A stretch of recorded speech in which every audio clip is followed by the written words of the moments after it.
Good morning and welcome to the supplementary hearing of Portfolio Committee Number 8, Customer Service, for the inquiry into budget estimates 2024-2025.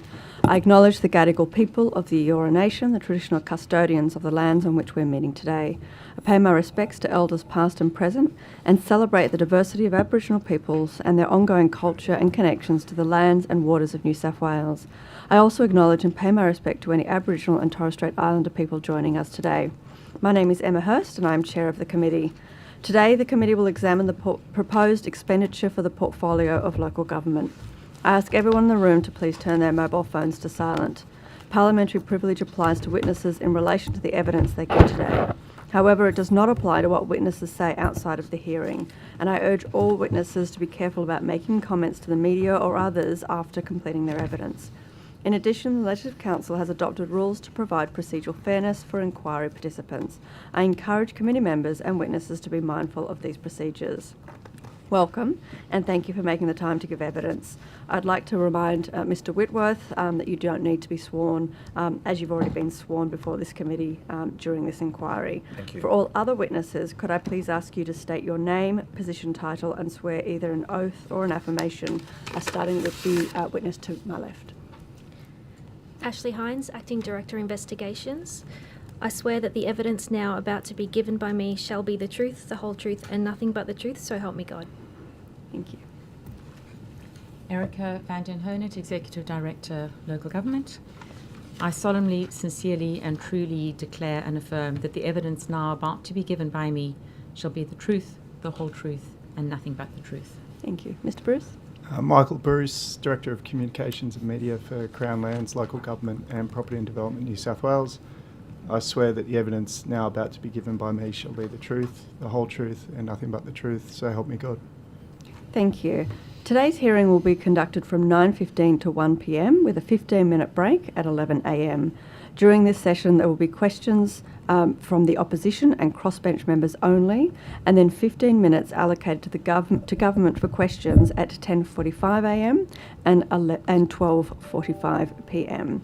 I'll begin with questions from the opposition. Thank you very much. Thank you for being back again.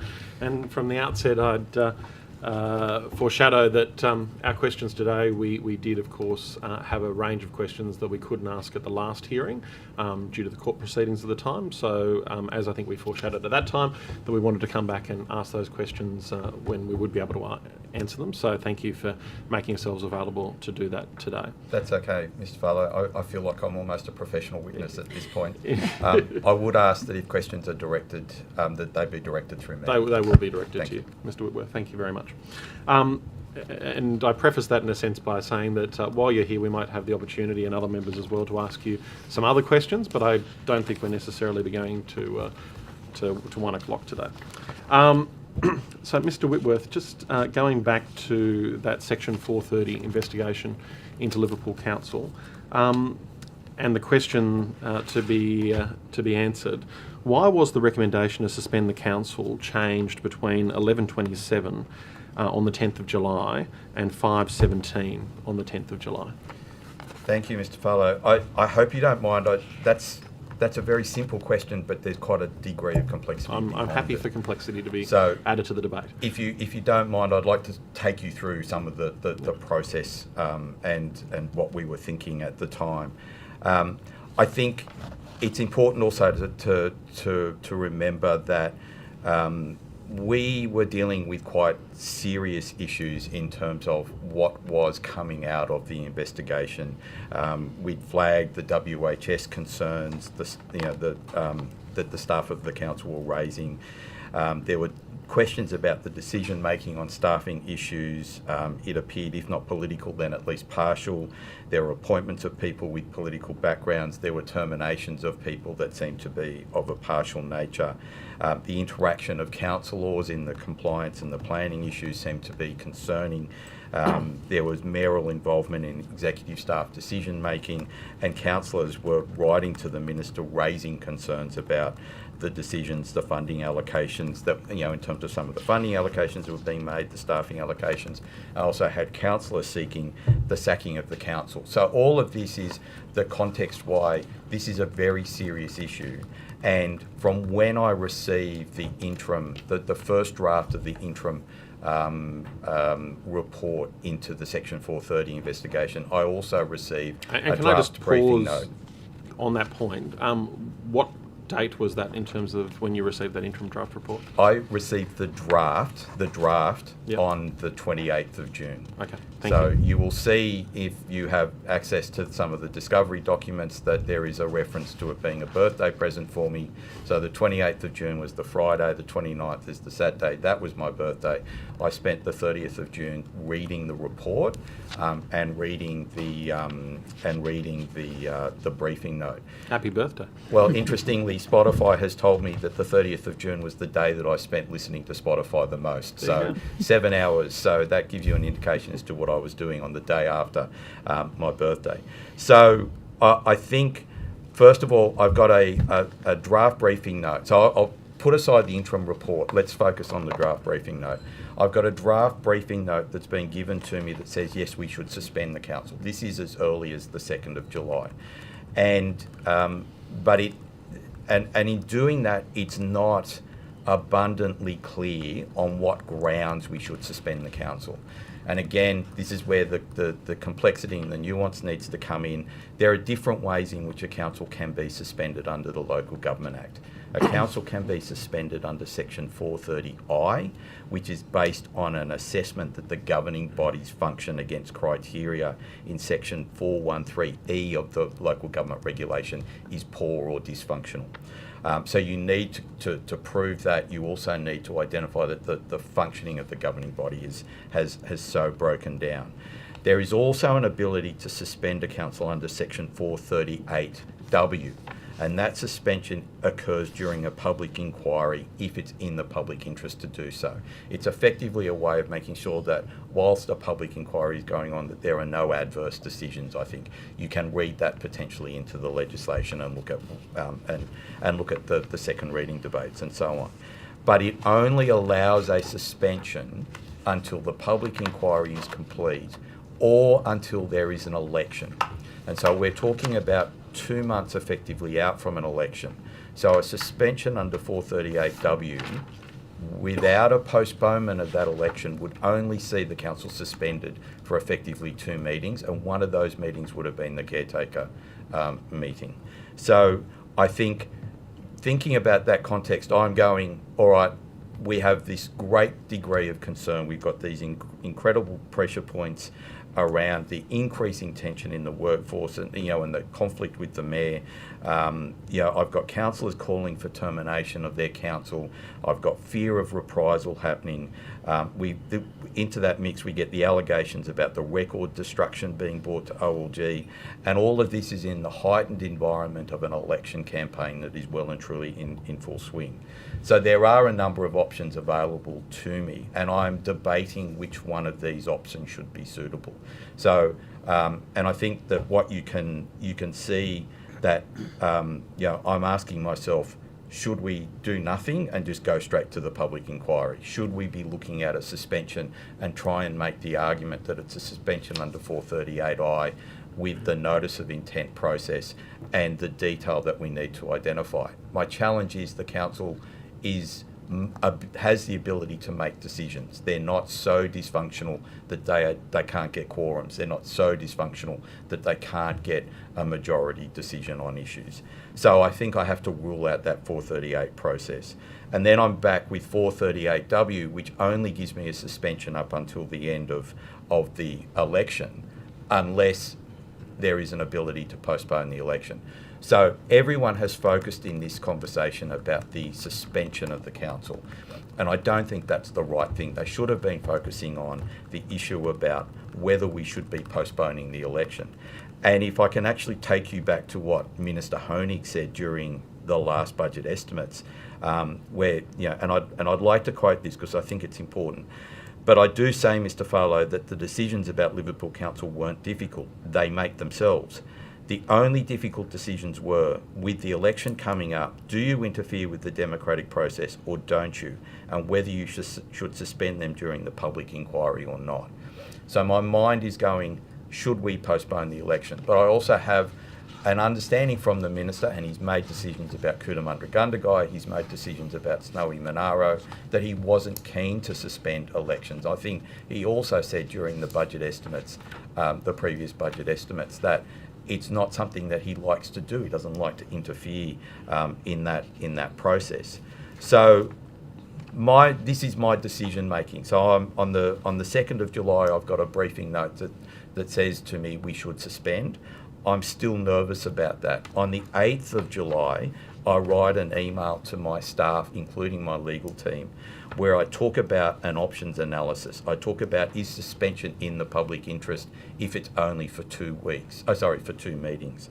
And then I talk about, I also start presenting, I suppose in my mind, another option that if there was a postponement of the election, I believe that you could justify the suspension under 438W. So that's my thinking on the 8th. On the 10th, and that's the day I think everyone's interested in. So on the 10th, I have provided a copy of the draft interim report that I've given to the Minister's office to my team. And I've also listed a set of recommendations in there where I'm landing on the point of no suspension. And I think if you actually read that, and then and that's at 10:25, and at 10:27 I send an email with a draft briefing note to Mr. Bruce, and I send it to Mr. Walfer, and I send it to my executive officer, Ms. Beaumont, where it doesn't recommend suspension. But I also think that it's important. People have read bits of that briefing note out, but they haven't read the full context of the briefing note out, where you can see in the briefing note itself the struggle and the challenge that I'm having with the idea about should the election be postponed or should it not be postponed. I'm working in an environment where I think any advice I give to the Minister, it's going to come back and say, no, we shouldn't be postponing the election. But when I consider that more, when I think about the escalation that's occurring, when I think about the concern that I have of the whole point of the election being about the 430 investigation and the potential public inquiry, I am concerned about trying to ensure the strength, the validity, the ability of that public inquiry to occur without that political hurly-burly. And it's at that point that I actually change my mind and I say, no, I actually think we should recommend to the Minister to postpone the election and to therefore suspend the councillors on that basis. And that's the email that I send at 5:17. Okay, so in those 6 hours you changed your mind? In that 6 hours, the thinking that I had been undertaking over the last 2 weeks probably came to a fulfilment, yes. Okay. As part of that thinking and as part of that germination of that thinking, I guess, did you have any further discussions in that period of time that made you change your mind potentially or lean one way or the other? I had lots of discussions with lots of people. I really don't want to go and broaden the witness list of any sort of subsequent, what did he say to you? The recommendation was mine and mine alone. What I do want to make clear is that I sent a briefing note, a draft unsigned briefing note, because we hadn't pinned down whether Ms. McCulloch was going to be the Commissioner or Mr. Glover was going to be the Commissioner. I sent a draft unsigned briefing note to the Minister's office at 5:17 p.m. on the 10th of July. That is the first time they received that briefing note. So any allegation that I've been, sharing the briefing note, that I've been directed by the Minister or the Minister's office to do a particular thing, I utterly reject and refute. So, Mr. Whitworth, you indicated that one of your concerns in terms of actually making a recommendation for the suspension of the council elections was dependent on what you thought the Minister would do. You indicated that the Minister had been reluctant in the past. Did you potentially have a conversation with the Minister's office in the interim to see what the Minister's perspective would be on such a recommendation? I did have discussions where I was, I suppose, trying to understand the contextual situation in which the minister might be wanting to make a decision. That's something that is entirely appropriate to do as a public servant. And in fact, the Australian Public Service Commission actually says that, you know, a job of a public servant is to understand the contextual environment in which they are making their recommendations and their advice to a minister. So I was having conversations about that. I am acutely aware that a recommendation that I have has the potential to, you know, derail, to impact, to interfere with the democratic process of council elections going on. I want to understand what the contextual environment is, and what, you know, how that recommendation, you know, what the consequences of such a pretty bold political, you know, interference point like that would be. So yes, I did have I did have discussions with the minister's office, but not with the minister. Okay, so you had discussions between the 1127 and the 517 with the minister's office, and you didn't provide them with a copy of the report during that time. A copy of which report? Oh, sorry, the interim report, the one that was circulated at 1127. So the interim report was provided to the minister's office on the 10th well, that's what I said, on the 10th of July, probably around 11 or so. I did provide a copy of the draft interim report to the minister's office. So they had a copy of the draft interim report at the time you were discussing your potential changes with them. No, I'm not discussing my potential changes. I'm trying to understand the context of a recommendation and how that might land, given it's such a political step to take. You know, I'm effectively saying that a council is going to have to defer its election. I mean, it has been well documented and well ventilated that that's I think it's about a $1.6 to $1.8 million decision for the council. It's a political implication of intervening in a democratically into a democratic process. But I'm also concerned, as I said, I've got staff that are concerned about coming to work. I've got councillors and the mayor having arguments with their union representatives in social media. I've got concerns about allegations about record destruction. I've got this incredible heightened environment. If I do nothing then and say, well, let the election fix it, then I've got quite considerable concerns that, you know, that's still 2 months away and we might not get to the election without the whole place coming undone. I understand that, Mr. Whitworth, but Mr. Whitworth, you provided the Minister's office with a copy of that draft report. It had recommendations on it. So when you had those discussions with the Minister's office, you would have been gauging, would you not, their response to those recommendations? No, not because the recommendations in the draft interim report. So the draft briefing note and the briefing note itself gives the minister the legal action and legal power to act. I don't want to go into the recommendations of the interim report because we don't want to bring that back to the surface, given its position and status. But the recommendations in the interim report are not the recommendations in the briefing note. Okay. So with respect though, in terms of the briefing note, were they provided, and this is where I need some clarification, were they provided with a copy of the draft briefing note at the point at 11 o'clock or thereabouts? No. No. Okay. Absolutely not. Absolutely not. And I categorically say absolutely not. Yeah, I'm very careful about that. Yeah. Okay. Thank you. And were you discussing with the Minister's Chief of Staff at that time, or? I was discussing, Minister's other Chief of advisors Staff in the and Minister's others. office, There was a lot of conversation going on about Liverpool. Yep. So I don't want to just hone it down to a single person. That's fine. But okay, we'll keep it at the Minister's office, but we will also broaden it to, in a sense, the Minister's Chief of Staff and advisors within the Minister's office without any specifics. They're your words, but... Okay. You weren't speaking to the receptionist. Or maybe you did in part. I can't remember whether I went up to Parliament House on that day or not. Fair enough. So these were potentially discussions within the office rather than necessarily on the phone? No. There were a number of these conversations on the phone. Yeah, okay.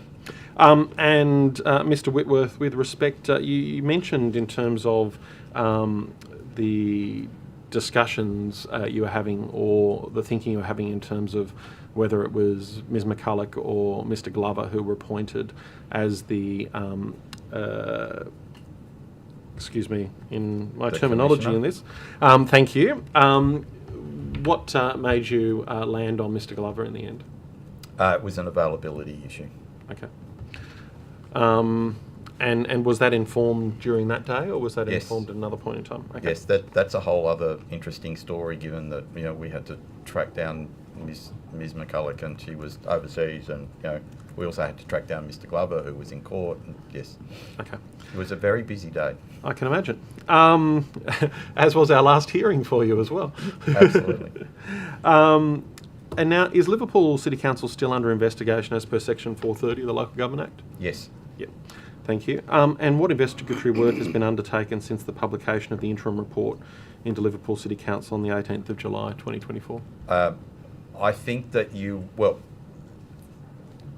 I think that it is an appropriate thing for a regulator to say that whilst there is an investigation going on, we don't comment on the specifics of the investigation. What I also would make comment on is that the public inquiry has commenced. The Commissioner has commenced a call for submissions. There is information that is available to members of the community to make a submission. So given that we are talking about an active, we're not just talking about an ongoing Section 430 investigation, we're talking about an active public inquiry under the Local Government Act as well. And I don't really want to get into who's doing what and why, given that, any sort of speculation or commentary might prejudice the subsequent activity that is going to come out of that. Well, thank you. And when do you expect the Section 430 investigation to be concluded? The Section 430 investigation will be concluded following and based on any recommendations or further action from the public inquiry. And do you have any timeline in terms of when you expect a full report to be furnished? Well, that will be dependent on the public inquiry process, and the public inquiry is arm's length, being undertaken by an independent commissioner. We have since the last hearing, we have appointed independent instructing solicitors as well. So the public inquiry is entirely at arm's length. So timing, method of any hearing, if there is to be a hearing, the consideration of witnesses and so on is entirely in the hands of the Commissioner, as is the timeframes for the report. Thank you. Thank you. Dr. Amanda Khan. Thank you. Thanks so much for coming back That's this okay. close to the end of the year. My first couple of questions were about the Local Government General Amendment Waste Tendering Regulation number 2. And we had a debate in the Parliament about that back in May in relation to a disallowance that didn't pass. And certainly the intent of that regulation is really commendable. But it was raised in that debate that there were a number of unintended consequences of that regulation that needed working through with affected stakeholders. And the Minister at that time made a commitment to work through some of those issues. Since May, what meetings or what conversations have taken place with impacted stakeholders? There have been a number of meetings and conversations. I don't necessarily have the detail of individual dates, but there was. I do know that there was a conversation that I held with Local Government New South Wales and the waste industry associations in the Local Government New South Wales offices to hear their concerns.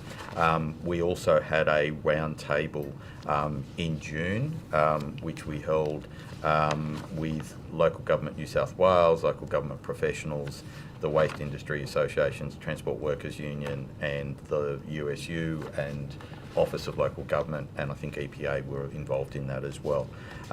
Following that, we identified 5 potential policy improvements. We put that into a short sort of paper and sent that out to to the parties. Do you want me to go through those 5 improvements? Please. Okay. So the 5 potential policy improvements that we identified, and this is coming out of the workshop, and I won't say that this was a consensus that came from the workshop. There was no consensus, but these were the 5 policy improvements that OLG believe that we should be putting forward. Ensuring that regulations only apply where there are potential impacts on worker entitlements, and making it clear that unions will be consulted as part of that decision. So that was about the scope of when the requirements would apply. There were sort of, there were bizarre commentaries about people collecting women's sanitary products in council, so we were trying to limit it to address that. Requiring incumbent contractors to report annually on existing staff and entitlements, which was a way of trying to get at, building up our understanding and our information without necessarily requiring everyone to provide the information at the end. Making clear that the incumbent contractor holds the employment of the workers and therefore the obligation to pay out any redundancies unless the staff are transferred to the new contractor. Make clear that contracts signed through direct negotiations after a tender process has not been successful. So under the Local Government Act, if you decide that you don't want to accept the tenders, you can go to a direct negotiation. Making sure that those direct negotiations can only occur if there's an undertaking about workers' entitlements made by the new contractor, and clarifying that a registered organisation only refers to the unions. So those were the 5 policy points that we wanted to flag.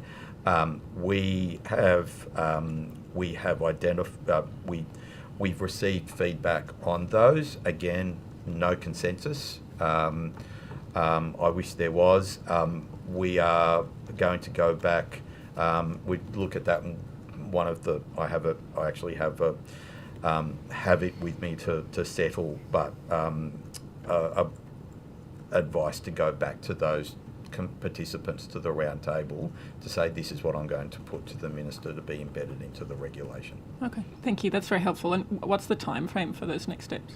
I was on leave for a month. I've come back and I've been preparing for this, done a conference yesterday and doing my staff restructured discussions tomorrow, but it's probably next week before the end of the year to go back to the participants in the round table. Okay, thank you very much.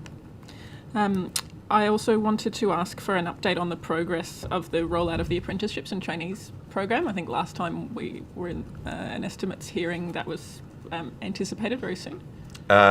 Yes. So there are some. There will be some pretty detailed information that will be released shortly, but at a high level, what I can say to you is that we had a really good response. So the applications for round 1 closed on the 8th of November, and we had 125 applications from councils, county councils, joint organisations. I think that we were scheduling the program so that the first round would be about 650 apprentices, and we well and truly, exceeded that in terms of the number of applications that had come in. So that's really pleasing that local government has mobilised so quickly. And with that, we'd always said that there'd be a second round in March, so we can pick up that second round. The independent assessment panel has met and has been meeting throughout November. And there are recommendations that they have made that have been adopted by the person that was acting in my role. Councils have been given a provisional notification about the success of their application, and a more detailed notification will come in the next week. And then early in the new year, that will then enable the councils to go out and start actively recruiting. I'm hopeful that I know that a number of them have already started the recruitment process themselves in anticipation, and that we'll be in a position to sign deeds of agreement for the funding in the new year. Wonderful. And I'm also really pleased the uptake's been so strong from the sector. Yes. I've got a question about the federal government's worker retention payment grant, and specifically how that relates to early childhood education workers who are employed by local government. Okay. Has there been any work done to address the funding disparity that's being caused by the exclusion of some council-operated preschools from that grant? So this is not within the Office of Local Government, and I probably need to give that some context in the sense that that sounds to me that that's an award issue, that the Office of Local Government is not a party, nor is the New South Wales Government is not a party to the New South Wales State Award for Local Government Employees. That's I local. appreciate that. Okay, If all it's right. causing an issue for a significant number of people employed by local government in New South Wales, I'm interested to know if the Office of Local Government or the Minister, to your knowledge, has engaged in any advocacy on that front on behalf of councils who are being excluded from this funding. No, look, unless something happened during November while I was on leave, I'm not aware of that. I'm happy to take that on notice, but I also want to flag that we wouldn't necessarily get involved in that level of detail. A, because we're not party to the award. B, I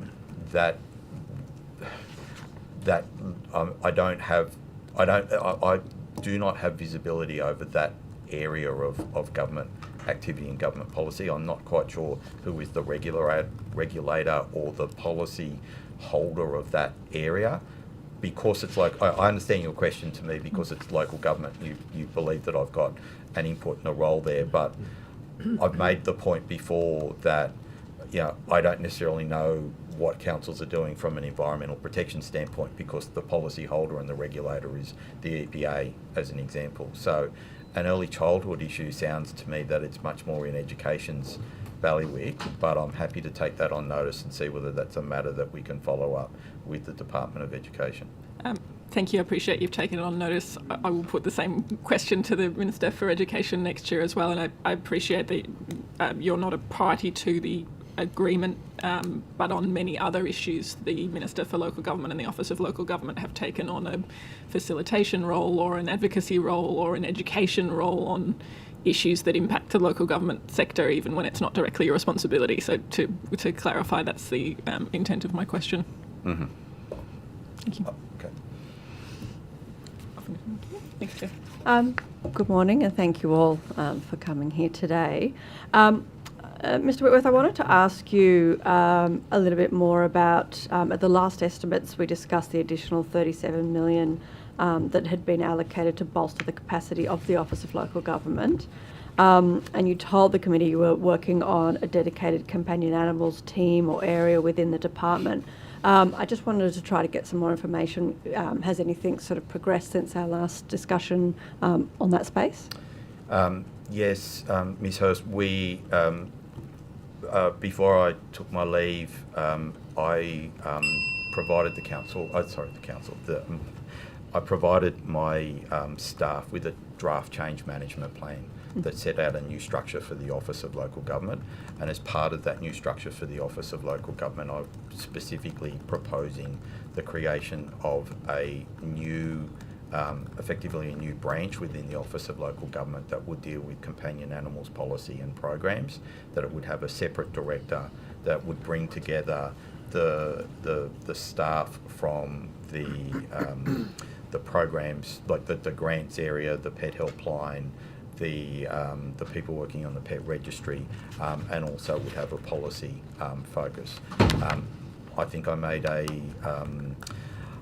light-hearted comment about the fact that I've been busy this week. I actually have a meeting set up tomorrow afternoon to talk to the team. It's not the final feedback because I know that they're all watching, but it's for me to give them some views about the feedback that they've provided to me on that.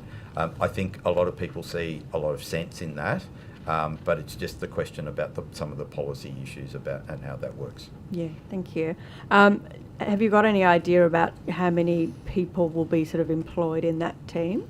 Overall? Look, it's not necessarily an increase. It's more about bringing people together. Having said that, the recent passage of the puppy farm legislation does provide an increased set of responsibilities for the Office of Local Government that Department of Primary Industries and Regional Development have said that they will fund. So there will be that any additional people doing that investigation of the, and please, I haven't got my head around the right language for that, but the ongoing breeders, for example, I would place those people in that team as an example. If we continue to talk about the Office of Animal Welfare with Department of Primary Industries and Regional Development and any outcomes for that, and if there's more funding for the Office of Local Government that comes as a result of that, I'd be putting those people in there as well. Okay, so there might be some additional staff employed in the team as part of legislation that comes through, but not so much from that additional 37 million, is that right? Well, it has enabled me to make some decisions to ensure that people are brought across from being temporary to permanent. Okay. And it's also, a number of that funding is on the basis of the size and structure of that team is focused on the pet registry work as well. Mm-hmm. And there's still the government's still considering the response to the Pounds inquiry as well. So whether there's any issue that comes from that would be considered there as well. But I think my challenge with companion animals is giving it clarity of policy and clarity of direction, and ensuring that it is able to operate effectively with its other state agency colleagues, and that's the intent of the structure. Thank you. And you have, obviously the work with the pet registry is ongoing, and I do have some more questions around the pet registry in a moment, but is there any other particular work that you see that companion animals team focused on in those early months when it's first established? Well, there's obviously implementing the recommendations out of the Pounds inquiry. There's obviously the cat containment inquiry. We are still working on our submission to the cat containment inquiry. We are expecting findings and I don't think they're recommendations, but responsibilities being allocated to us out of the coronial process and the coronial investigations into a number of deaths as a result of dangerous dogs. There's that alone is one bit, but I think we've now released the Pounds data, and there's a wealth of information there. I still have talked about how I want to get a better sense of the use of the companion animals fund and how I can make that more effective. So there is quite a degree of policy work to be done in that space. Yeah, great, thank you. And you mentioned obviously that the Pound statistics have come out and they've recently been published. That data shows that the number of dogs actually entering New South Wales Pounds has increased quite significantly by 665 compared to just the year before. And even more concerning, the number of dogs euthanised in Pounds has also increased by about 500 dogs, additional being increased. Will the department be looking into this trend of more dogs finding their way into Pounds and more dogs being actually killed inside the Pounds as well? I think that's one of the reasons that I want to get a clearer policy sort of space and a better understanding. And I've talked previously about wanting to be more data driven, so I'm quite happy that gives me a basis to do that. I don't want to make any commitments yet on what the direction or the outcome or what policy outcome there might be, but certainly it does give us an ability to better understand the issue. We probably haven't had an evaluation of the impact of the amendments to the Companion Animals Act around rehoming, and that's probably another area that can do with some work as well. It has always been a challenging policy space, as you well know, with a lot of activity, and it's probably a question of what do we need to focus on first, second, third and fourth. I feel like at the moment I'm focusing on everything first, which means that I'm not getting anything done. Yep, no, I know that feeling. So it sounds like you are looking at that data, and even though I understand you can't sort of say what sort of policy or if there's going to be any changes put into place, but that is something of concern that is sort of being considered or looked into by the department. I will say that the pounds data was being prepared before I went on leave and was released while I was on leave, Right, so yeah. I haven't actually sat down and done any sort of perspective or analysis on the data myself. I do think I picked up some of the dangerous dog statistics, and because every time I get presented with the dangerous dog report, there always seems to be a slight uptick in the number of reported incidences. I haven't actually had the chance to sit down with the pounds data as well to see whether there are any sort of trends that we can see, whether they're geographic or whether they're related to council size or or even any. Then there's a lot of other data that we can use to start talking about socio-economic impacts and so on. I haven't actually done that, and I haven't actually given any direction to the team to do that. My focus is on getting them together in the one space first, and then saying, all right, what is it that we need to do first, second and third? So that work is ongoing at this point? Yeah, I when I say it's ongoing, it's more that it's where I want to get to. Yeah. Okay, thank you. And I did mention I wanted to talk about the pet registry. So obviously the puppy farm bill passed in November, and the bill makes a number of changes to the Companion Animals Act and the Companion Animals Regulation regarding applications for the BINs, or the breeder identification number, as well as the information that will be displayed on the pet registry.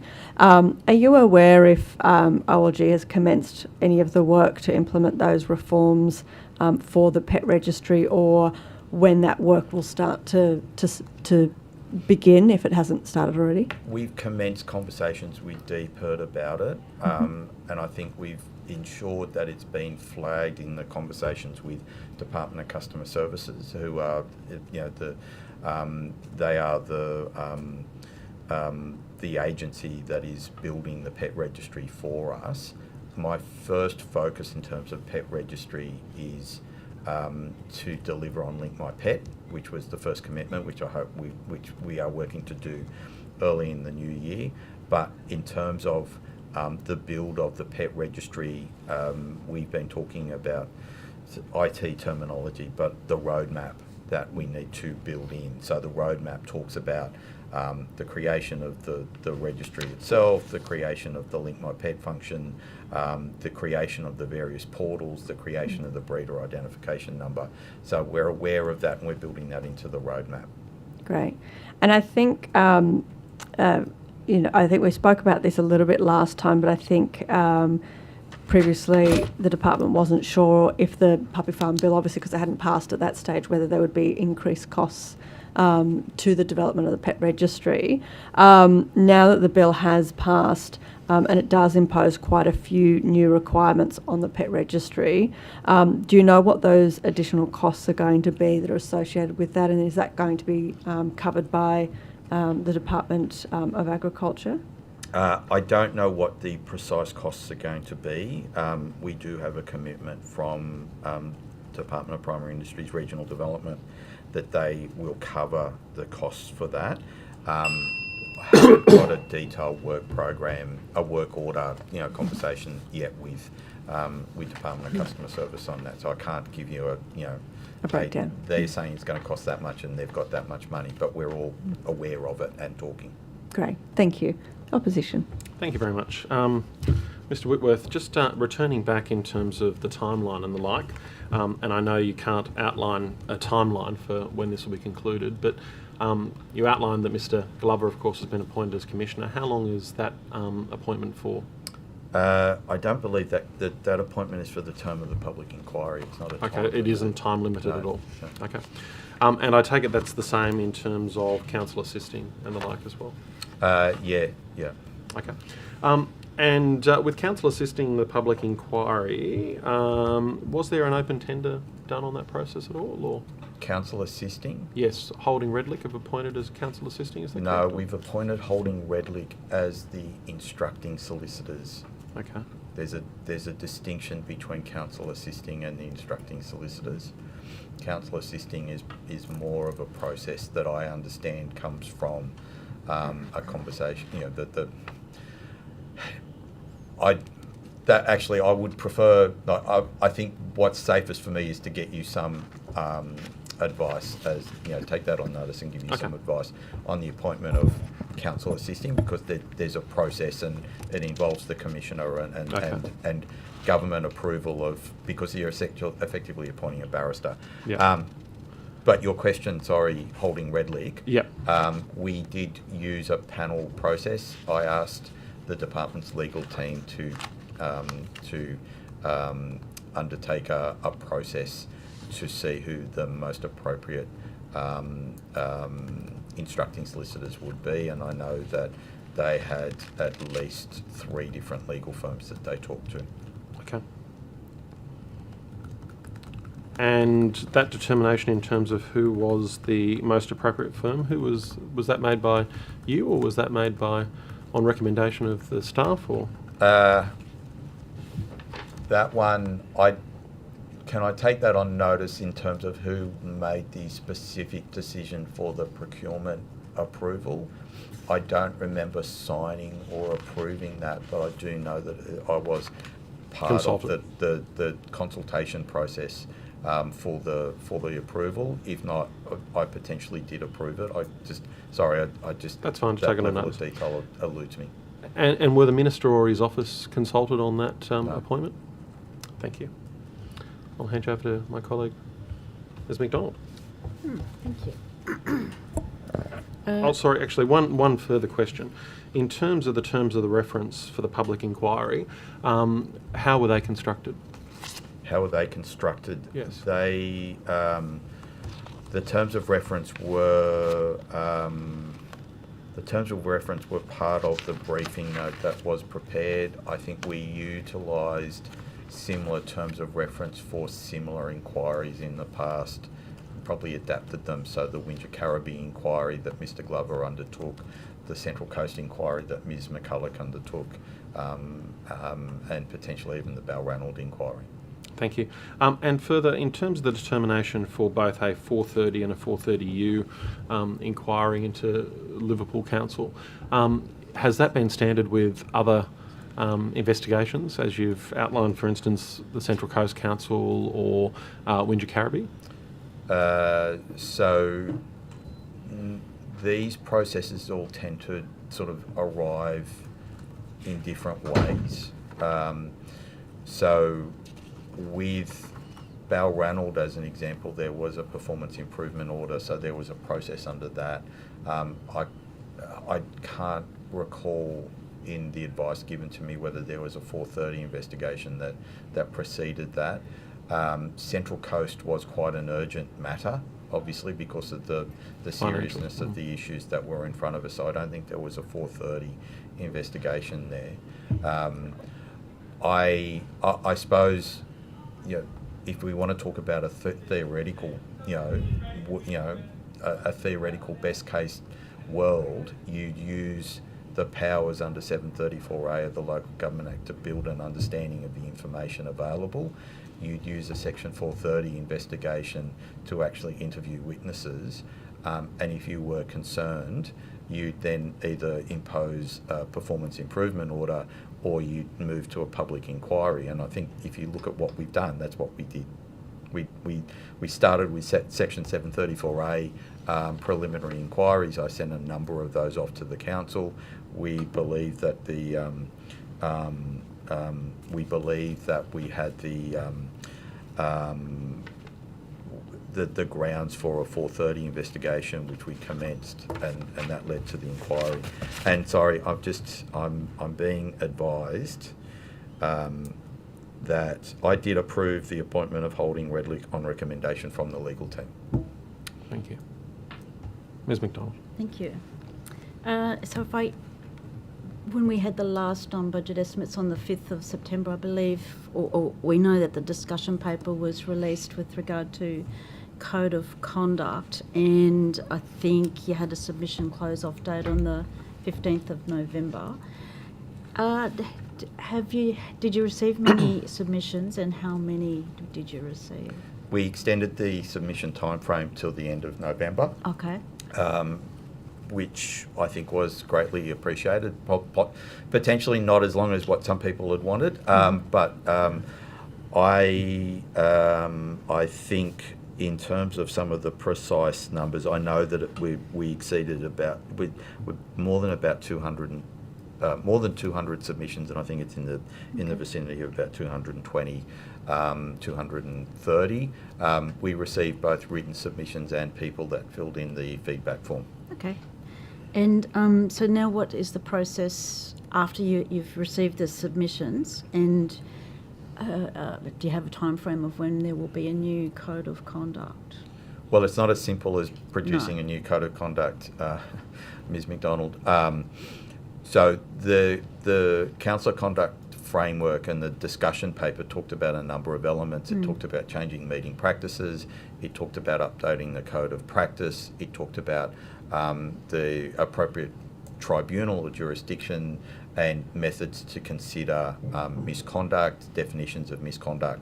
So there's quite a degree of work. We have been looking at not compartmentalising them, but probably putting them into different components. So the meeting code of practice work, it always had been intended that we would move first on that. So we're working to give the Minister some advice on what an updated meeting code of practice would look like, and I hope that there'll be some announcements on that soon. We have been working, we've been looking at different options for the code of conduct and how that might be written. I need to have a number of conversations with the different stakeholders, but probably, very particularly local government New South Wales, about the concept of the privileges committee, the privileges panel, and how that would be constituted. And once that's been identified, that then helps us to create those different paths. We also need to understand what the most appropriate tribunal or jurisdiction would be for the consideration of councillor misconduct, where we need to take it through to a hearing process. Some of these things require legislation, some require regulation, and some require updated conduct and guidelines and so forth. I think we are. I don't want to put a time frame yet because there's still consideration of government. There's it's going to be a sort of. There's still policy questions that the government will need to consider in terms of what it wants to land on and how it wants to consider, but we'd be talking about legislation probably in the first half of next year, I dare say. Okay. And so what interim measures will you have to address, say, any complaints under the current system while, you're going through these changes and having to do the reforms? Well, when you say interim measures, I suppose the interim measures are the existing measures and the existing system. And I've given evidence before about how I've been trying to improve the process, particularly from the back end, the Office of Local Government end, in terms of the speed in which we can appreciate and understand submissions or concerns that are being raised with us and getting back to councils. Because often people are concerned that we're a bit of a black hole into which they send stuff and it doesn't come out. So we have used mechanisms such as the Complaints Investigation Review Committee, which is effectively a triage process. When complaints come in, we will consider those first, continuing to make sure that we reach out to councils. We've been using the Hit the Ground Running, the induction process, to educate councillors, incoming councillors, on the existing processes and mechanisms of how to undertake code of conduct complaints. But I think I've also been trying to provide a message that code of conduct complaints making shouldn't be the first lever that you pull. as a councillor, you're involved in local democratic processes. It's sometimes robust. It's trying to make sure that you can talk about how to build those respectful engagement processes with your colleague councillors and working with them on in that sense. That's quite optimistic, I've got to say. I don't know that I'm going to get very far on that, but... All right. I might move on to, say, conflicts of interest then. And we've had some, say, high-profile conflicts involving MPs. What steps has OLG taken to ensure that these incidents are promptly identified and addressed under the existing misconduct framework? I think I take issue with that question because Okay. you've said a high-profile MP, so you're alleging something that I think has been ventilated in the lower house, but I don't believe that there was ever a code of conduct finding that was a conflict of interest. Okay. All right.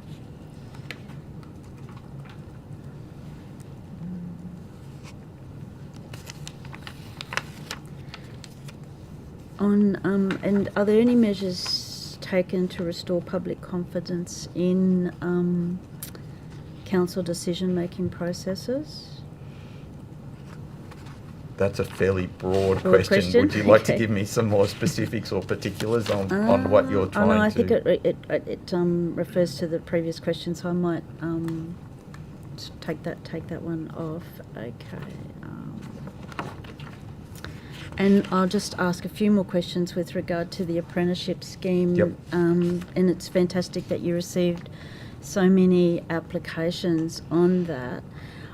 Are there any measures or being taken to ensure equitable distribution amongst, say, metropolitan, regional and rural councils?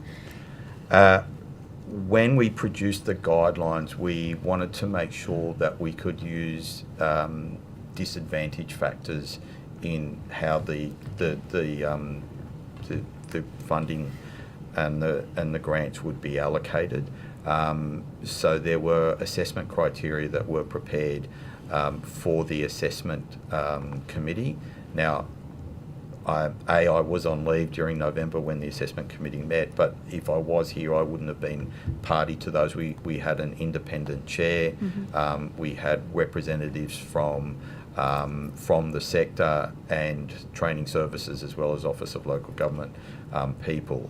So there was an assessment against the criteria to ensure that there was both fairness, equity, and also a recognition of the different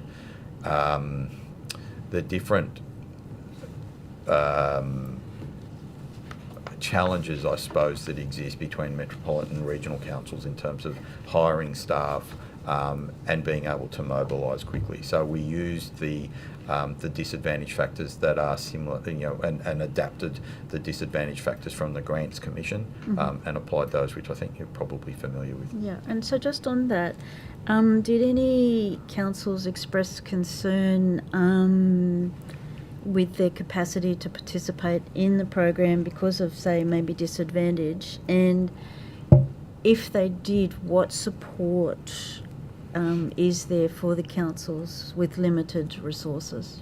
So I'm aware before the guidelines came out that one council particularly said to me that we're not going to apply because they didn't feel that they were going to get enough funding to make it worth their while.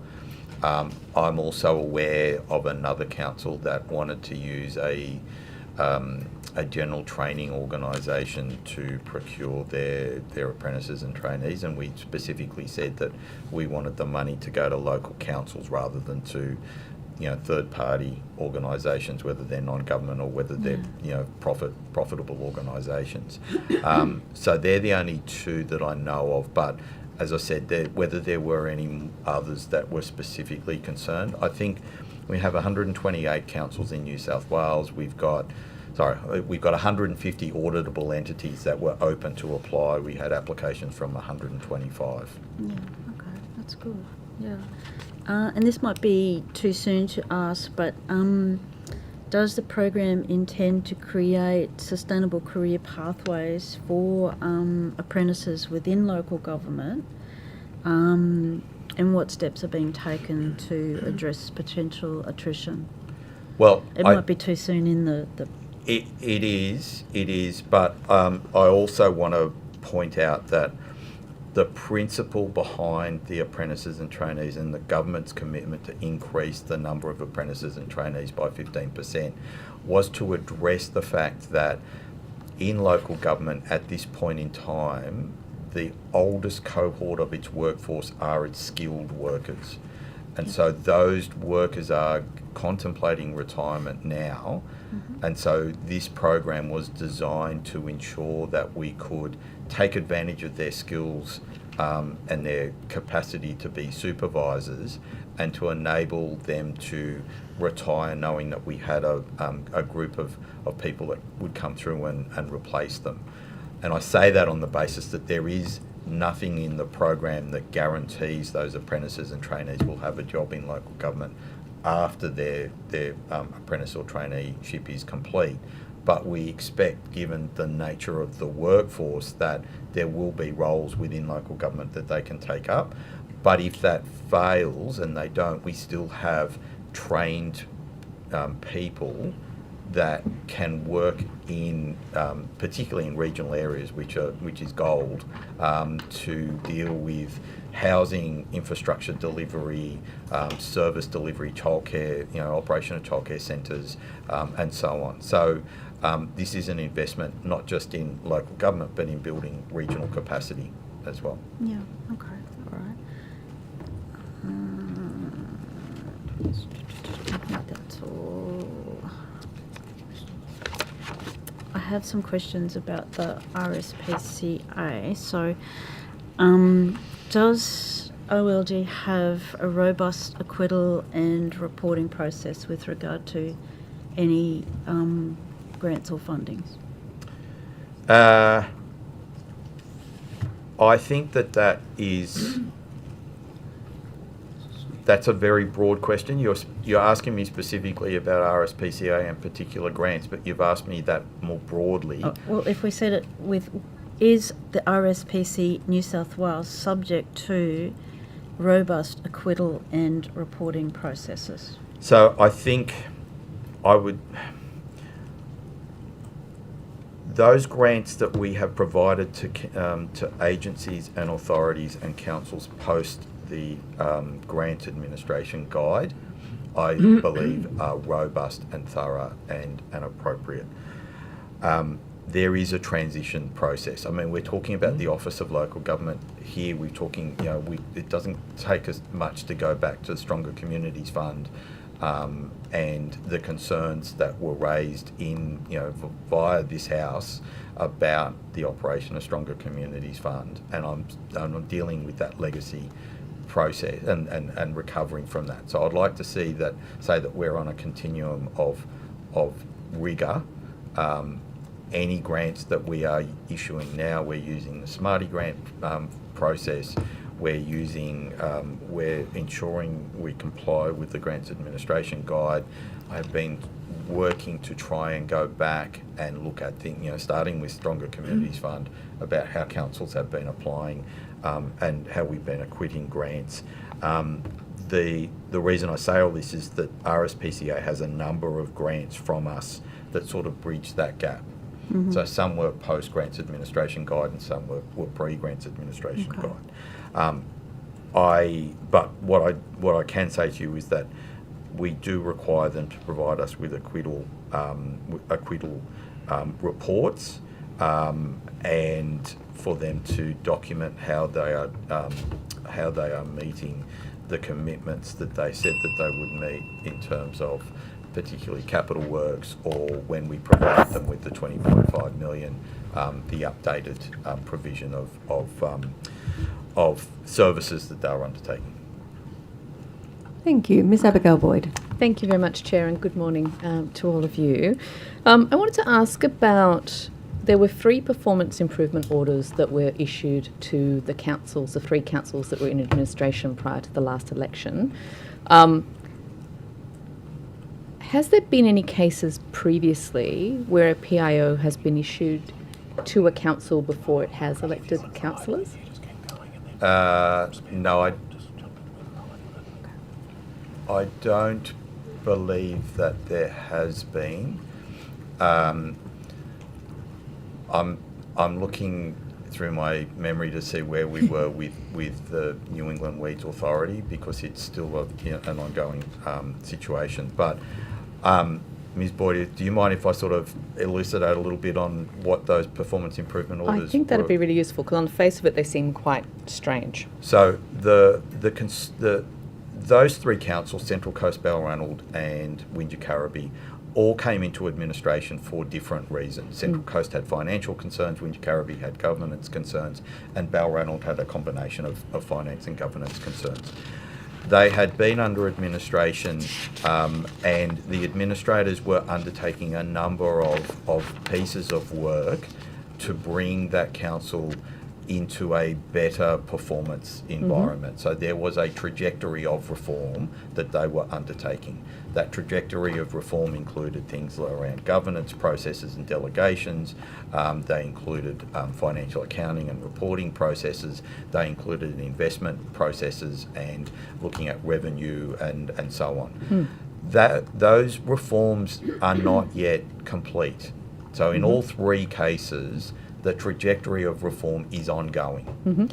And the concern was that the incoming councillors may do something that would jeopardise that trajectory of reform, and that we would go backwards.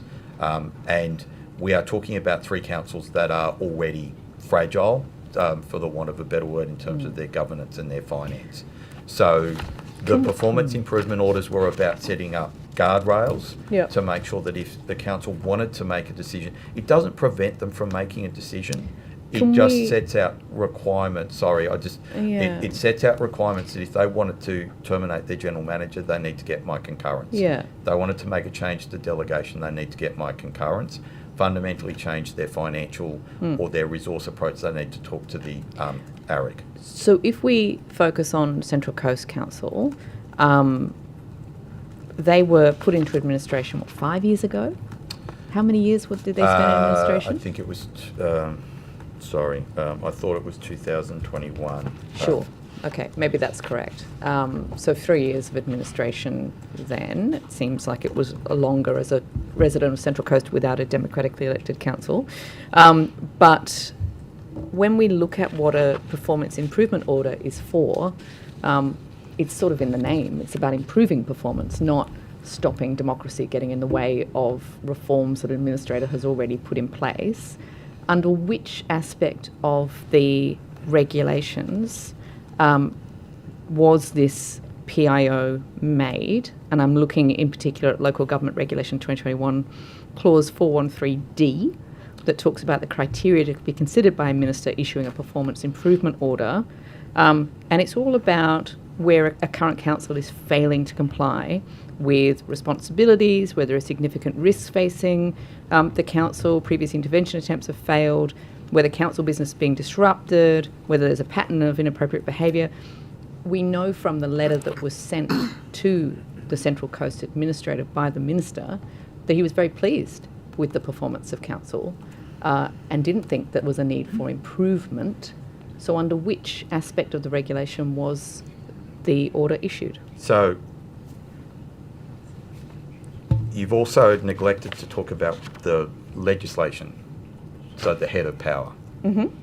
And the head of power talks about the minister needing to take, the minister being able to take action if he feels that there is a need to ensure the ongoing performance of the council. So we provided the minister with advice saying that there was, and I'm sorry, I don't have the briefing note in front of me in terms of Central Coast, but there was a briefing note that set out the concerns about the council not being able to, the council falling back if the trajectory of reform wasn't maintained. Okay, but again, that's not about a need for improvement. That's about something that has improved, not unimproving. No, sorry, and I use the word trajectory quite deliberately because a trajectory has a start and a finish, and we're halfway through. Right, and I understand that you have a particular plan for this council, but we now have elected councillors who are brand new. They're not the same councillors who were there when the council failed them to begin with. Well, some of them. It doesn't matter. What does it matter? No, if they've you're been right. You're right. elected? But you're right. You're right. But this goes then to, and what I'm understanding from your response is that there's a lack of trust that these new councillors will continue the progress, as you see it, that's been made by the administrator. I don't believe that that's what the legislation set up to allow the minister to do. Did you get legal advice before these were issued? If I got legal advice, then that's my matter, not your matter. I say respectfully. Okay. It does go to whether or not, as a committee that is responsible for the area of local government, as to whether we think that something has been done lawfully or whether we're being exposed, the government's being exposed to risk. So I'm not sure that is just your issue. Did the Office of Local Government get legal advice that it was able to issue this order? Because it's causing great concern to people on the Central Coast. Sorry, you're asking me to provide you with my legal advice? I'm asking if you got legal advice. I certainly talked to my legal advisors. Right. Did you get legal advice that signed off saying, yes, you can do this under the Act? I'm not going to answer that. The answer is no, isn't it? No, I'm not going to answer that because you're asking me to provide legal advice. No, I'm asking if and you my got legal advice that gave no, you're sorry. Okay, so you're saying that you can make a decision and that you can make decisions like this without getting legal advice that says it's okay to do it? No, I'm not saying that. Okay, so did you get legal advice that said it was okay to issue these performance improvement orders under the Act? I discussed it with my legal advisors. That's not the same as getting No, I legal know, advice. I know. But Okay, if I so the if I answer have is no. no, Point no, of order, you're- Chair. Can we just allow the witness to answer before we... Yeah, I will allow the witness to answer. So you want me to provide my legal advice? I That's want- what you're. That's No, where the question no, is that's leading not what I to. said at all. Do I you- said, do did I- you get legal advice? Again, I raised the point of So order. there's been a point of Can the order. witness please be allowed to answer? So he asked me The a question, I member- was responding. The member is perfectly entitled to ask questions. The witness should be allowed to answer them. And to the point of order, I think it's inappropriate to be putting words into the witness's mouth and then the witness being forced to respond by saying that's not what I said. Just but to the I- point of order, Sure. sorry, I appreciate the interference, but I think I was asked a Point direct of order, question this is not- by no, the Sorry, witness. I'm just hearing I was the asked other a direct member. question by the witness and I was attempting to It's answer not it. interference. Did you have a point you wanted to make Yeah, to a point of respond? order. Yeah. That's not interference. Being able to intervene to settle a matter and return to the back and forth of the questioning that we know how these hearings proceed is not interference. Look, I think it's fine to call a point of order. I don't uphold the point of order that the member was putting words in the witness's mouth, but I do ask the member to just make sure that there's enough time before stepping in for further If questions. I could just rephrase the question so it's very clear. I was not attempting to put words in your mouth. My assumption is that if you had received legal advice and then gone ahead making this order, that the advice would have been that it was okay to make the order. Is that assumption incorrect? That assumption is incorrect. I discussed with my legal advisors what are the criteria that I need to put to the minister. What advice do I need to put to the minister in order to assure him that he has the power to make a performance improvement order? And so I need to address both the provisions in the legislation, which identify that the minister needs to form a view that action must be taken to improve the performance of the council, and I've talked about that trajectory of continued reform. We also need to address the criteria in the regulations. I did not go back and then go, have I done this correctly? I know what my obligation is. Can I ask you, just as a final question in this last few seconds, under that performance improvement order, are the councillors precluded from taking legal action against OLG to remove this PIO? that sounds to me like it would be, you're asking me to provide a legal view No, on I'm the just performance giving you a improvement. warning. It certainly doesn't fit. Point of within order. Point of order. Yes, there's been a point of order. The statement to the witness that I'm giving you a warning Yes. is a threat.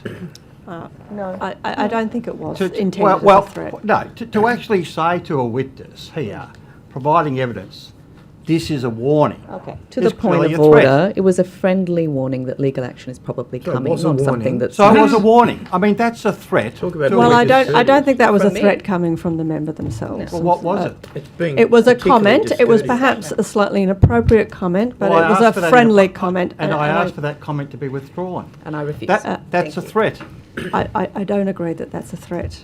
I don't think that that was the intention of the member. She's already indicated that she meant it as a friendly comment. A friendly comment to threaten a witness. It's just appalling behaviour by the Green. As I Correct. said, it may have been It's just slightly appalling inappropriate, but it treatment was by the not Greens a of threat. witnesses.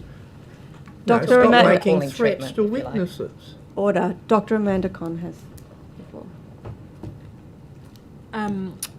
While we're talking about performance improvement orders, could you provide us an update on Edward River Council? Edward,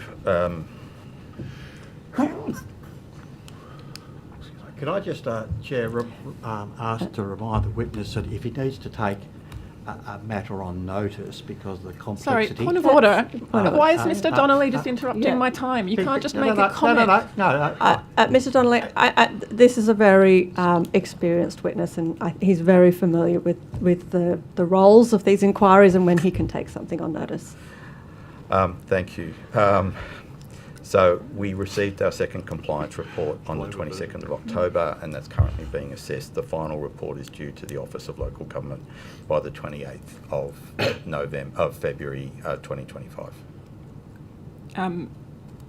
In your view, is that council progressing in a way that is likely to result in the removal of the improvement order at the end of its duration? I have not had an opportunity to talk to Mr. Ferguson, who's the temporary advisor that was appointed by the Minister. I do know that my staff have been talking to him, and I haven't yet received a report on the compliance report itself. I do get a sense that the behaviour of it's not the behaviour, that the general function and decorum of the council has improved. Thank you. I might follow that one up next year once you've had a chance to go over that report. Thanks, Chair. That's my only question. Thank you.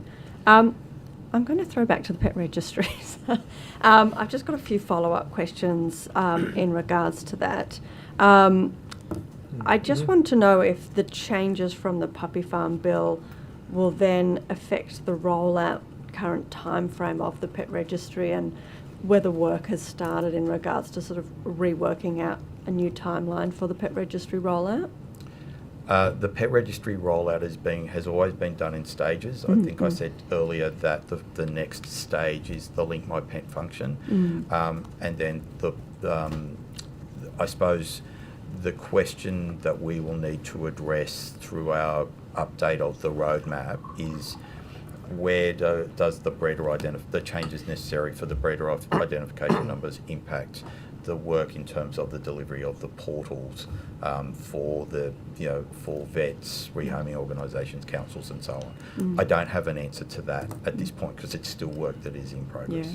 Some of the later stages of the pet registry sort of process was working with, for example, rescue organisations and consulting with them to sort of include them into the pet registry.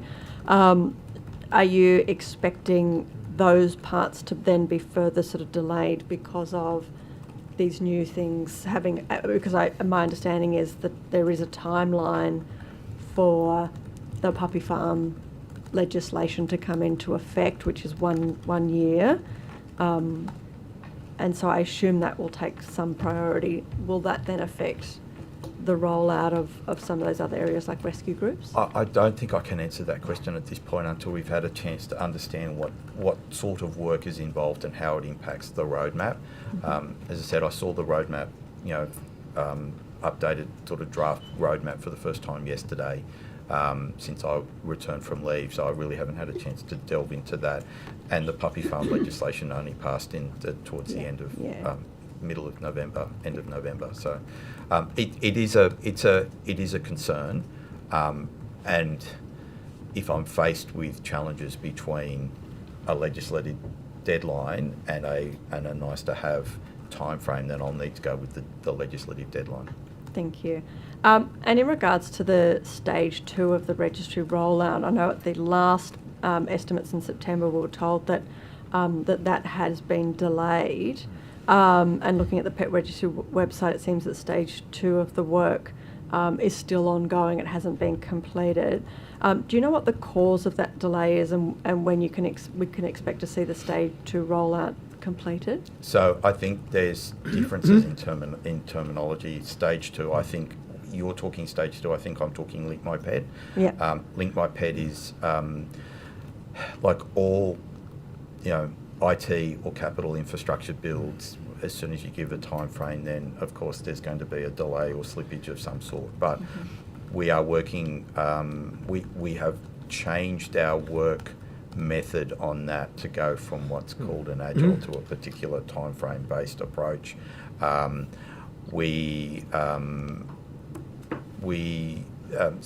I am working to ensure that that's something that can be done by the early in the new year. Talking the first couple of months in the new year. We have created a new governance structure to ensure that we can improve the understanding and knowledge of the more senior executives in both the Office of Local Government and Department of Customer Services in terms of some of the operational activity going on in the build of the pet registry itself and the interaction of my team and the Department of Customer Services team. I think I wish I had an ability to put a time, put my finger on what happened or why did we slip. I think the challenge that we have has always been as soon as you start talking about what is a process for registration, what are the expectations, and you start factoring in some of the sort of outer factors like how do we deal with dangerous dogs, and it became a little bit challenging. We were working to get a solution for 80% of the problem but not 100%, and then when you start applying that 100% solution it started to become more difficult. Yeah. I just wanted to ask as well about the non-registered rescue organisations that were previously sort of finding a loophole to be able to use the pet registry by sort of, I think they were sort of registering as an individual even though they were an organisation. Now they're not able to do that. Are they still sort of having to use paper forms and are they still sort of locked out of the new pet registry, or have we found another way to kind of allow them in while the stages are going to progress? Well, I think the whole point of the pet registry is that it's about a digital interaction, and you need a login process, and you need an individual login. And I think the fundamental problem is that when you talk about the workaround, it was that person A was using their individual login on behalf of their organisation. I don't yet have an answer to create you then, to address that problem, I've got to create a digital identity for the organisation and work out how you validate that digital identity for that organisation. That might shift and change as different people use it. So until that's quite complex, and I don't know that that's my immediate priority. It's certainly something that we want to get to, but whilst that's happening, we're offering that paper-based service as an alternative. And you can understand, obviously, that these rescue organisations are finding that extremely difficult to do it all via paperwork and having to hand it into councils. And then, and I think I've spoken to you in the department previously about the fact that often that paperwork doesn't get put through for months on end. An animal is technically adopted, but there's some real legal sort of question marks around that in regards to the paperwork, still hasn't actually gone through 6 months, and I'm hearing sometimes even 12 months later when it's done on a paper trail version. Is that because of a delay in council? Sorry. Yes. Okay. That was my understanding, that Okay. it's up to, so the individual councils are struggling sometimes with the paperwork, is my feedback. So I think we're looking to try and address that as part of the Link My Pet work. But as I said, it's I'm just trying to explain the context of what the issue is. Yeah, so that will be sort of included in this new section of... I don't want to make a guarantee Roll-up. that there is Okay. definitely a fix, because it's a complex problem, but it is part of it's part of the nature of the work that we're doing to provide that Link My Pet functionality. Okay, and we don't have a timeline at this point in time. As I said, the Link My Please. Pet functionality, I'm looking at early in the new year. Early in the new year. Thank you. That's it for me. I think we've got 5 minutes or 6 minutes before we go to government time. I might throw to the opposition for that. Sure. For the 5 minutes, sorry. Sure, 5 go for it. minutes. Okay. I'll just go back to questions with regard to the RSPCA. So, RSPCA New South Wales, you've said that they've gone through robust and thorough acquittal processes, so they wouldn't be provided a blank cheque for 20.5 million, would they? In your... No. No. Sorry, Okay. there is a deed of agreement for Yep. that 20.5 million. I mean, this was an approval that was contemplated by the previous minister and finalised by the current minister, and the similar grants were provided to Animal Welfare League, and there were, in terms of, there were grants to Animal Welfare League, there was grants to RSPCA, there were other grants to Wires. to yes, Lucy's project, for example, just to name a few. But the deed of agreement specifies commitments for RSPCA, and the acquittal report is quite detailed against those commitments, and we've got 6 monthly reporting coming from the RSPCA on that.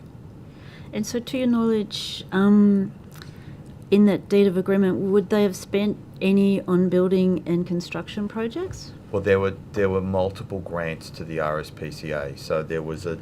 But if it was in that 20.5. Well, again, can I take that on notice? Sure. Because I would like to take on notice for you the grants that we have provided to RSPCA. Yeah. In terms of the 20.5 plus the capital works projects. Okay. Because I think that's safer and clearer. So capital works as well. Okay. And to your knowledge, do they also have to report against the POCTA enforcement outcomes on that funding? That's a matter On a that you need to raise with DPIRD. DPI. Department of Primary Industries and Regional Yep. Development. Okay.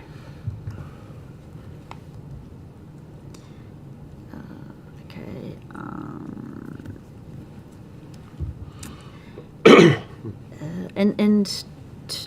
When say animal welfare or organisations, they would make substantive budget submissions. Did you receive one from RSPCA New South Wales as well as Animal Welfare League? I am aware that the government receives submissions from a number of different, government receives submissions from all different types of organisations. I believe that one was received by RSPCA, but my focus is on the companion animals component, Sure. and from that, probably with RSPCA, the rehoming issues associated with it. Yeah, yeah.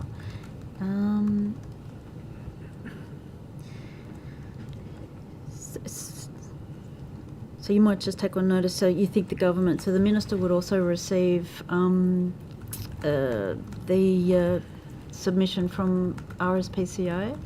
Well, I think the government received those. I believe that there is a process by which the government receives submissions on budget proposals. And does that- OLG also receive it, or is it sort of handed down to you? My understanding is it's a centralised process that, I mean, I will be, if it's in, I will be made aware of these things, but it's not necessarily something that, it's not my role to frame the budget Yeah, no. to the delight of Treasury.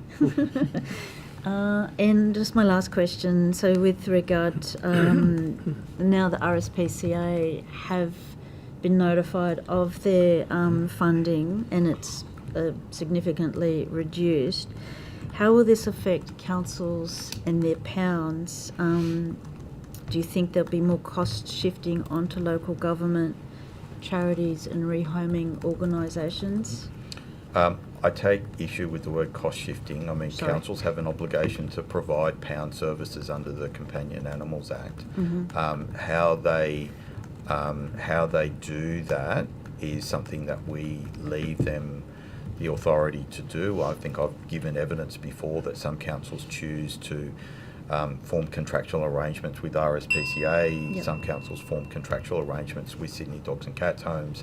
Others form contractual arrangements with other councils. So, and others provide the service themselves. So, I certainly think that it will require councils to look at those contractual arrangements. Yep, okay.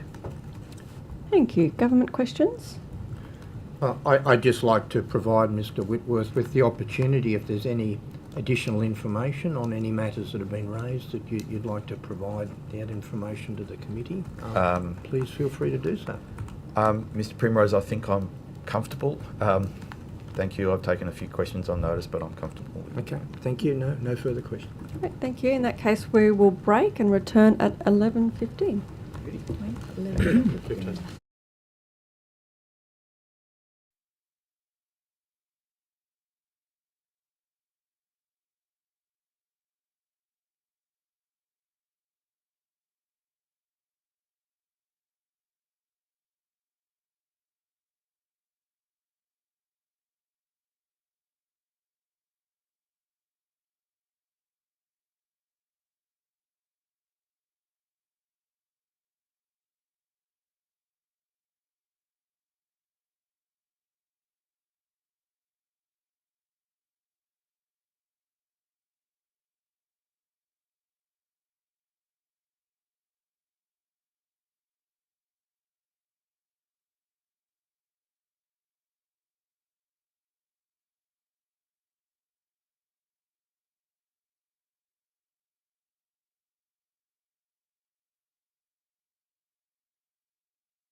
So, That's right, we'll sort it out.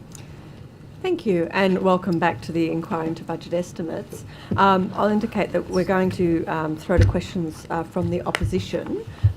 We're putting it up for a 20-minute time, but just to let the witnesses know that we don't expect it to go much longer than that.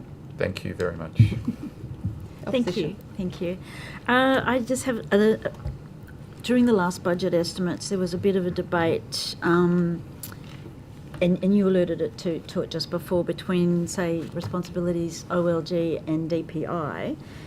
And the Minister agreed, I think at the time, to advocate for resolving the funding responsibility ambiguity.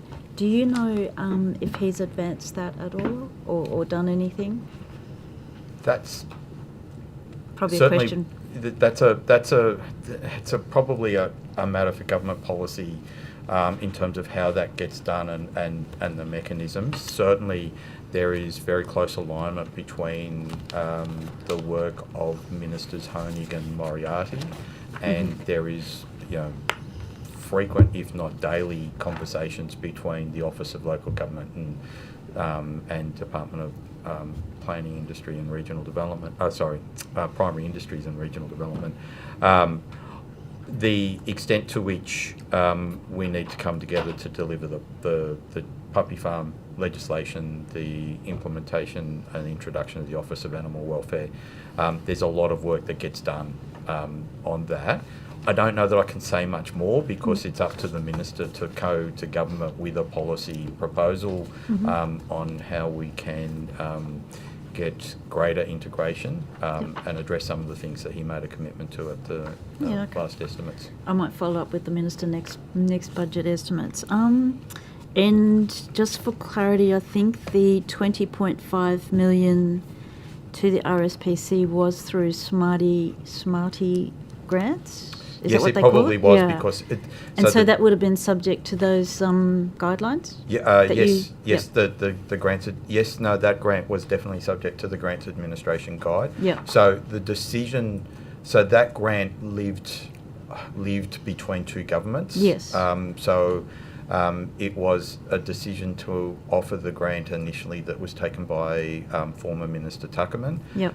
And the actual approval of the final grant itself was by Minister Honig. Yep. But we did use, it was done with the Grants Administration Guide because it had commenced, I think, it had commenced late in late in 2022.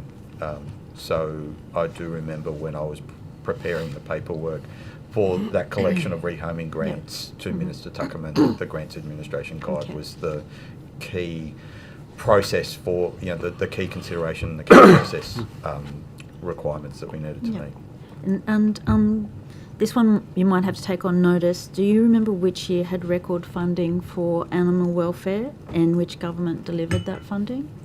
I'd like to, sorry, when you say record funding, what? High amount of funding. Perhaps I can take the on most amount of funding they've probably had. So in terms of rehoming organisations, I'm happy to take that on notice and identify what years were provided. I suspect that no one will be happy because I suspect that it was 2023. Yeah, okay. All right. I think that's all I'm going to cover on animal welfare and RSPCA. I just wanted to go to financial stability or sustainability of councils now, and I wondered if the OLG has taken any steps to restore financial assistance grants. And I know it's talking with federal government, but restoring financial assistance grants to what it used to be, which I believe was 1% of the Commonwealth taxation revenue. So that's a matter that's entirely for the gift of the Commonwealth Government. So the amount of money that they identify for financial assistance grants to councils across the nation is a matter for the Commonwealth Government. Yep. What I can say is I lose no opportunity to point out to my Commonwealth colleagues in in presence of my other state-based jurisdictions, Yep. the importance of looking at financial assistance grants, both in terms of the actual amount, so we're bringing it back to the 1% that it originally 1% of GDP that it started with, but also some of the Commonwealth-based provisions around the equitable provision and the no disadvantage test. So it's quite a I think you would understand from your time on the Grants Commission, it's quite a complex area that even if we wanted to reallocate more funding from, say, metropolitan councils that have a greater capacity to raise their own funds to regional councils, we are still limited by the no disadvantage test and the 30% limit, which is a Commonwealth-based requirement that's set out in their legislation, not in ours. Yeah, okay. That was going to be my next question, but you've answered that that one there. And just on financial stability or sustainability of councils, does OLG play a role in, say an example, say North Sydney Council, say in June didn't report any, they seem to say that they were travelling okay, and then after the election now they're saying they've got financial weaknesses and are now going through a consultation process on whether they put their rates up and then have to go to IPART, and then IPART will also do that consultation. Does OLG sort of play any sort of overseeing role in any of this? With North Sydney, I don't necessarily want to talk for North Sydney, but I'm not quite sure that they said that there were no problems before the election. I certainly had been talking to the new general manager and the mayor of North Sydney, more particularly the general manager, about the impact of the cost overruns of the North Sydney pool. That's been an ongoing conversation between the general manager and myself, and I know that the general manager was concerned and has been concerned for a long time about as the cost overruns continue, it reduces the capacity of the council to withstand shocks, and it reduces their resilience. Because whenever I get a general manager coming to me with concern about their financial situation, I suppose my first question is, do you have enough money to keep operating? Do you have enough money? So we try and identify, is this a right now problem? Is this a longer term problem? And I think with North Sydney, they are concerned about their capacity to be able to meet the ongoing increase in costs that every council has been experiencing, if they are also dealing with the cost overruns of the pool. So I don't think that it was they got over the election and went, now we've got to increase rates. I think that there's been a concern that they've had for some time, that they are in a financially fragile situation. In terms of your more particular question, do we get involved? We've been talking to North Sydney Council about how the pool project is probably a good lesson on what not to do in terms of capital expenditure and council infrastructure acquisition. And I don't lay any of the blame for that at the existing general manager and the existing mayor. There's a long history behind that, which I don't think I should go into. But we also have conversations with councils, not just about the capital expenditure review and the sort of business case process that we want them to undertake before they make major investments. We use the collection of data that we and the requirement for them to provide accounts. We want to get councils to provide us with quarterly information about their financial information. Many of them do already, but to formalise that process. And we use a risk management framework to assess and look at the performance of each council from a financial governance and service delivery perspective on a regular basis. And that's one of the outcomes from the audit office, performance audit into the Office of Local Government. So yes, we do have a sort of role and an interest in there more in terms of the council's general health. But it is the responsibility of the council to set its own rate within the rate process set out by the government. And if the council wants to vary from that, then there are the special rate variation processes and the guidelines that the Office of Local Government has prepared.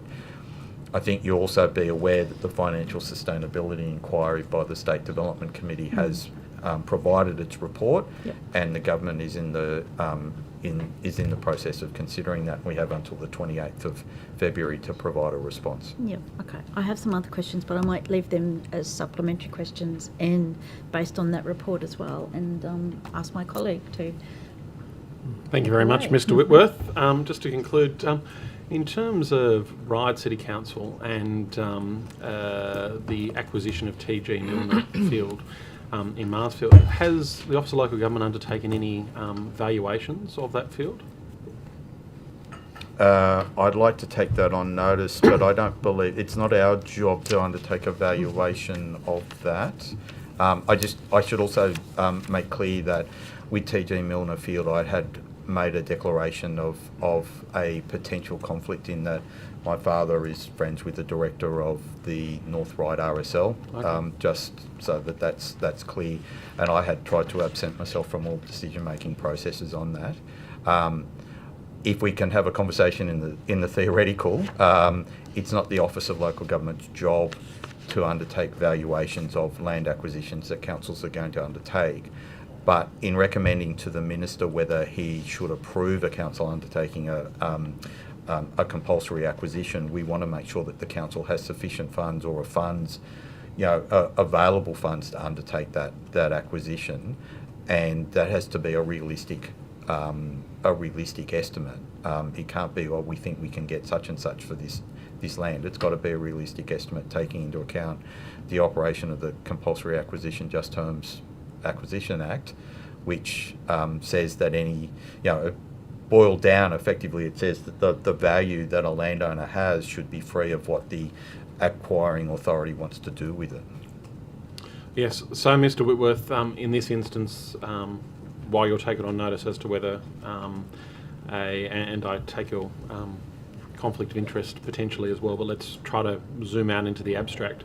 In making these sort of assessments in general, would the Office of Local Government be seeking information from the Valuer General to make an assessment as to whether council has the capacity to be able to acquire a piece of land or not? Or? Again, that's in the hypothetical. I think we would only get to that point if we were so concerned and the council was so determined that there was a particular value. It's not and it came down to a question as to whether the council could afford to buy that land or not. I wouldn't want us to get ourselves into that sort of position where we are trying to arbitrate. We have, I think, using a similar but slightly different example where there was a conflict between a council perspective on the use of land and the government's perspective on the use of land.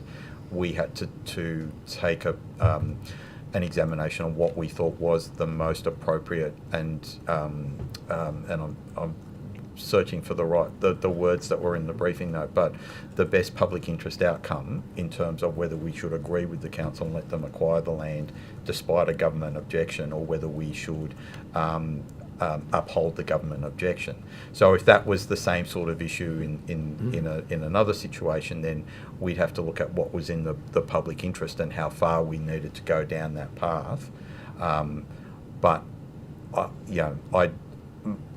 I was an outside observer with TG Milner Field, and I think the problem has always been wildly different expectations about what the development of what the development potential of that land could have been under a council-based proposal and under the landowner's-based proposal, and what that would have done with the land valuation.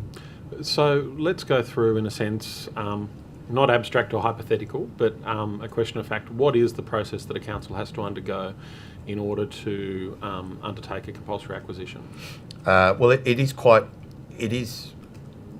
There are a number of procedural steps that we ask councils to meet, and a number of documents that we ask them to provide. I suppose the at a they are, and look, what we'll do is I'll talk about it in broad terms, but we'll also give you a flow chart or something of that. We great, take thank that you. on notice, but they are required to do they're required to do a resolution that they want to acquire land.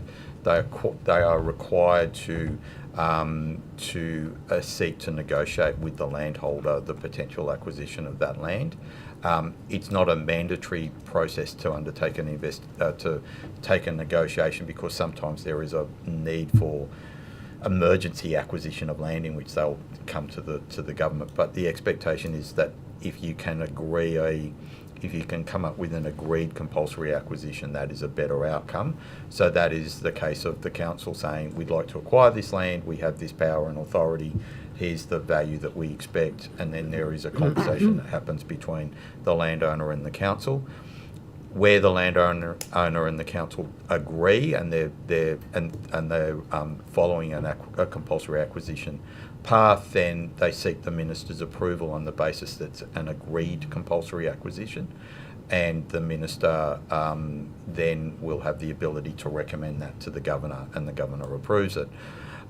If it's not an agreed compulsory acquisition, there's a requirement for a PAN, which is a potential acquisition notice, to be issued, and then for a period of time for the between that being issued to the landowner and the council coming to the minister and saying, we want an approval to acquire the land.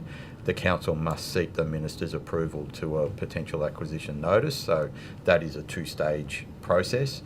And then we will only typically, 99% of the time, the council has an identified source of funds. It has an agreed. It has at least a reasonable valuation of the land, and there's an agreement there, and we will say, okay, this is a matter for you to sort out, because once the land goes to a compulsory acquisition and the governor approves it, the landholder then has rights under the Land Acquisition Just Terms Act to go to the court to get a valuation of that land and an agreed value. So that we don't tend to want to insert ourselves into that process.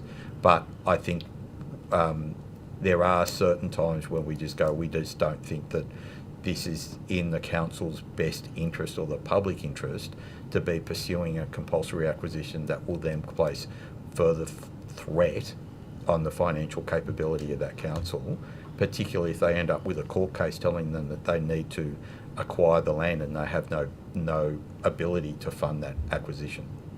And Mr. Whitworth, with respect to RIDE then, we've I think discussed before in terms of some of the financial issues that RIDE has particularly gone through, largely as a result of the RIDE Civic Centre plans there. What's the status of that? Is it a performance order which is in place? No, there's no performance order in place for RIDE Council, but I have written to RIDE to identify. I have written to RIDE to identify there has been ongoing conversations with RIDE, and there have been various letters that have been sent. I think post the election, I did write to RIDE Council to put on notice the concerns that we had and the expectations that we had about how council was going to manage its finances. You talk about the RIDE Civic Centre. I think there there's the obligation on council for there are various obligations on councils under voluntary planning agreements in terms of they've been given cold shell, for a library, for example, and they now have an obligation to fill that library. There are asset management issues that it has. There's a particular car park that it is concerned about. There's the cost of the RIDE Civic Centre. There is the status of that project and whether they can afford to keep going with that.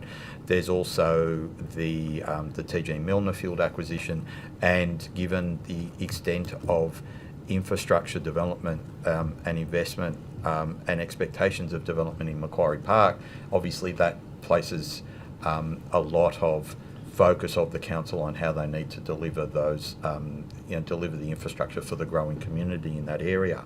So that council has a lot of pressures on its budget that it needs to be managing carefully. And I suppose that's the essence of my letter to it, that you have identified that you need to be practicing restraint and being careful in your financial management, and I encourage you to continue to do so. And can you continue to provide us with reports on how you are travelling in that environment? So they're reporting obligations that are on Ryde City Council, effectively? Yes. Well, I have written to them under Section 734A to say, here are my concerns, and I will be asking for you to provide a report to me later under Section 734A against those concerns. Thank you. And I'll just conclude with the last question. Mr. Whitworth, if I was to put any further questions on notice to you with respect to TG Milner, noting your very appropriate conflict of interest that you've outlined before the committee, would that be able to be answered by somebody who would not necessarily have that conflict of interest to declare? I had Mr. Walther, who was standing in for me, but also I am ably assisted by my secretary, who knows far more than I do about local government matters. So yes, there will be someone that can answer those questions. Thank you. That's all our questions. Thank you. Does the government have any questions? No. In that case, thank you for your attendance today. The committee secretary will be in touch in the near future if any questions were taken on notice. I can't recall if there was, but also any supplementary questions that the committee may have. And thank you again to all of you for coming. I know how close it is to Christmas, so we really appreciate your time. Here, here. Thank you. Thanks for coming. Thank you. Thank you.